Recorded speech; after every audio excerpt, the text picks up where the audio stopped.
John, excuse me. This is Arun from News Today. Hi. Firstly, a big fan, and secondly, your USP in Vicky Dono was you just wanted that Vicky Dono was an art film. You focused on gaining awards and such, right? So your USP in Vicky Dono was that it combined entertainment and art beautifully. I mean, you had an item song in Vicky Dono, Rum Whiskey, and it did great for publicity. And of course, your film Madras Cafe focuses on a topic that's a little bit controversial. So is it a combo of entertainment and art? That's a good question, actually. It's definitely art, we believe. What are you focusing more on? Yeah, we are here to make commercial films. When you say commercial films, you mean, I mean to say it has to make commercial sense. It has to do commerce, means it has to make money. So we're here not to make just art films, but films that are commercially entertaining. So I'm sure that, I don't know whether you know this, but 80% of our youth that goes in and watches films today, or actually 80% of the revenue that happens from multiplexes happens from youngsters who didn't know what happened in the late 80s, early 90s, and they're absolutely ignorant. So if the film works for them, means it works as a political espionage thriller, and that's exactly the genre of a film. It's a political spy thriller. So it's not an overt action film, it's a realistic action film. So we hope, I say we hope because it's very presumptuous for me to say that this is a very good film.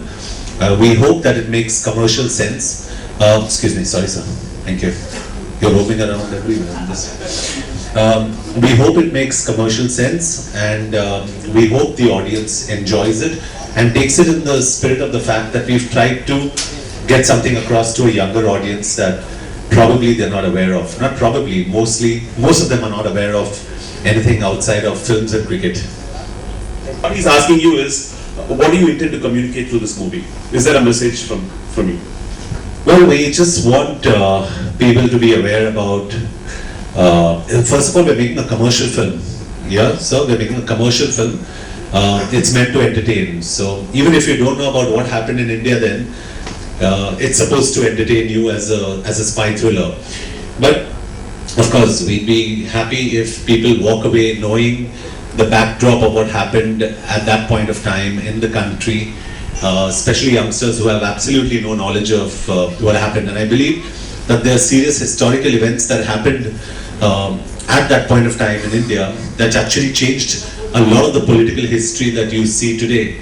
And that's what we want really people to walk out with, the fact that they can just think about, oh my, we didn't know this happened in India. Like I was telling you, sir, Schindler's List makes you think and you say, oh my God, I didn't know the Germans killed so many Jews. For example, so be it any specific topic, we want people to walk out, especially youngsters, walk out thinking that, oh my God, I didn't know this happened in my country. Because a lot of us today are unaware about what happened then.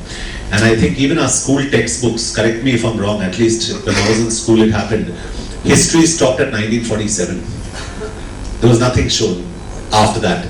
So I think, where America, where you have the assassination of JFK, or you have the 9/11, everything in your textbooks today, we've stopped it at 1947. So I just feel, with this film, I'm not here to educate, I'm definitely here to entertain. But in that entertainment, if we can get a message across, it's great.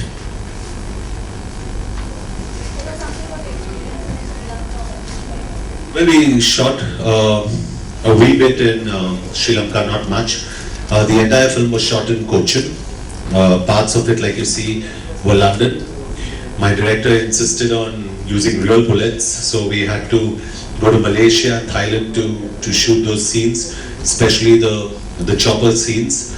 So we've tried to keep the film as authentic and as real as possible, and that's the word I want to use, real. So for a lot of people who would probably want to see a John Abraham in force or a shootout, I'd like to tell them that this is a very different film, and of course it's a very special film. John, since the Sri Lankan Tamil issue is very sensitive as far as Tamil Nadu is concerned, and some of the pro-Tamil groups want this movie to be there should be a preview show before the release of the movie. Do you agree to that?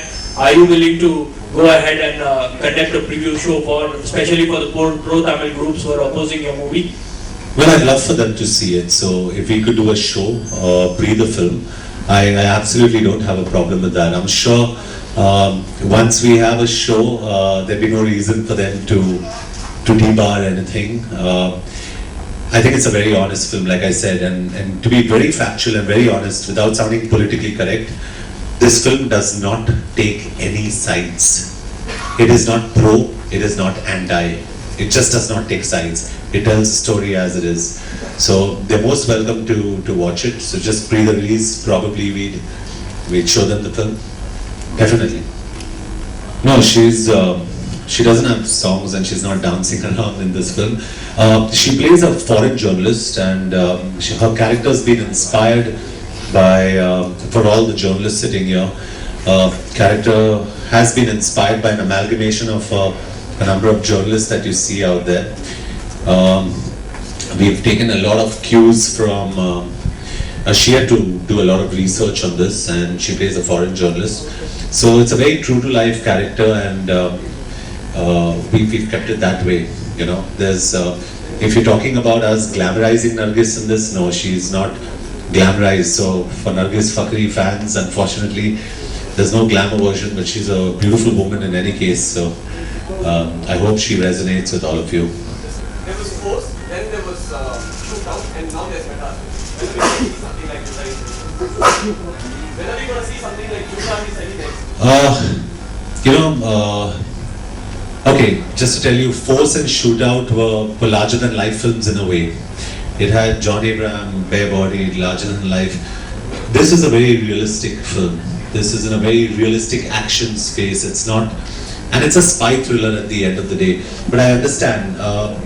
For me, the rom-com space, I mean, I worked very hard on Jhota Hi Sahi, I loved it, but it didn't work because the audience perceives you in a certain way. The way they perceive me is mostly, in the action space. There's like, I mean, back home they say, Action Abraham. So I love that. I love that coin that they've phrase that they've coined for me. But I also enjoy comedy. So there's Welcome Back. There's Dostana Part 2, and there's a lot of fun stuff. But yes, I'm working with the director of Force again, Nishikant, to do a film that's probably 10 times more powerful than Force, because we need to raise that quotient.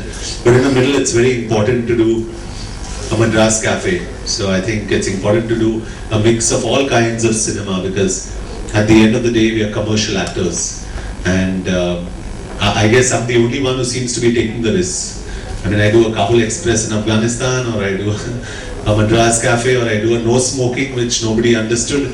But I enjoy that space, and if someone has to take risks, then it might as well be John Abraham. So I'm happy with that. Sorry, you were asking me John, something. some of the Tamil groups here have raised certain apprehension the way in which the rebel groups have been portrayed in this movie.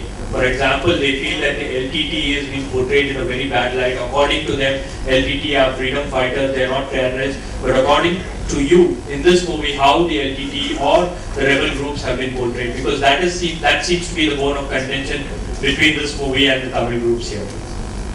Well, Che Guevara, if all of you know who Che Guevara was, he was one of the most iconic figures in South America. He belonged to a guerrilla group, but a guerrilla group doesn't necessarily mean a terrorist group. To answer your question, we haven't taken sides. We don't have a point of view in this film. You know, as a producer, we've not taken any sides, so there is nothing in this film that says, oh, from our point of view, we believe that this group is a terrorist group, or from our point of view, we believe that this is not a terrorist group. So we've taken no sides. We've just told the story as it is, and we've been very clear. Like I said, you know, being a conscious citizen of this country, you have to be very clear and sensitive to the perceptions of people, and we've taken that into cognizance. Which is why I really don't have a problem with them seeing a film, which is why I got it dubbed in Tamil. So that's why I'm very happy to be here and answer sensible questions for a change. So it's good.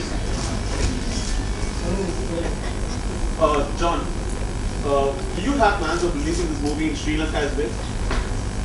Yes, this film will release in Sri Lanka. I think Viacom's a better judge of that answer. Are we planning to? Yeah, they are talking to the distributors there. Like I said, this film does not take any sides. It is at the end of the day, you know, we're not making a documentary. It's a story about this guy and his life. So the backdrop is inspired by what happened then. And that comes across in the trailer. So I don't see any point in not releasing it in Sri Lanka as well. Thank you guys. Thank you guys for your patience, and hope to see you soon again post the release.